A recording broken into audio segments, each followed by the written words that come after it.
Blade Assault is a roguelite action platformer in which you attempt to overthrow an evil cyberpunk government by hitting the attack button a lot. Blade Assault closely follows the roguelite formula. There are randomly generated rooms of enemies, randomly distributed power-ups, and upgrades you can carry over between runs. There are a few characters with different playstyles and weapons, and the power-ups allow you to customize them even further. It's not likely to change your opinion on roguelites, but it does a decent job of the broad strokes. However, the specifics of the game let it down.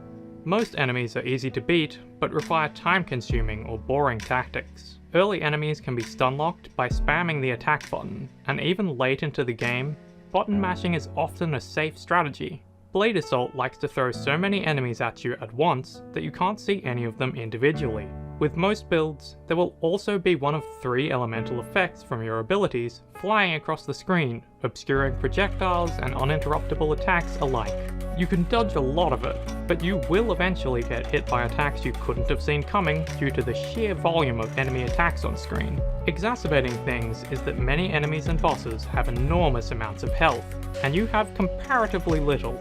Even if you take as many health power-ups in a run as possible, your health will be ground down by attrition as you wail on enemies that seem to never stop spawning. On top of this, each run of the game clocks in at around an hour and 50 minutes, which makes it more about maintaining patience than having skill. The power-up system also has some issues. Alternative elemental power-ups for the same slot, for example dash attack, will be offered over and over, even if they're weaker than the ones you already have. This limits your choices to the 1 or 2 options that aren't downgrades. This problem is smaller if you only use a single element, which isn't a big deal because all the 3 elements have similar power-ups anyway.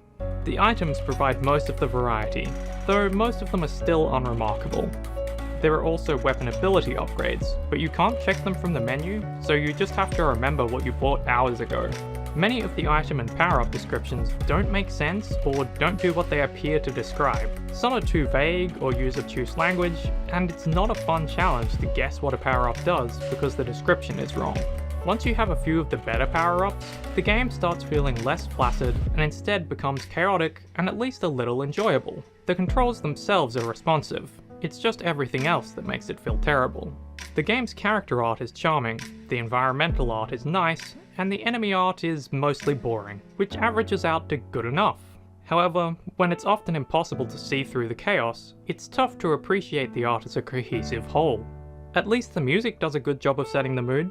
The story is told through occasional, poorly translated text boxes. It's basic cyberpunk stuff about a resistance group trying to destroy their oppressors, but consistent grammatical errors undercut any dramatic tension. But this is a roguelite, and the story is a tiny portion of your time with the game. There is some classic roguelite fun to be found in the game, with some of the more powerful builds being button mashing fun. But ultimately, I think this game isn't worth playing unless you're desperate for this exact flavour of roguelite jank. Blade Assault is available now on Steam for $17.99, but is currently 20% off, and it will come later to Nintendo Switch and PlayStation 4.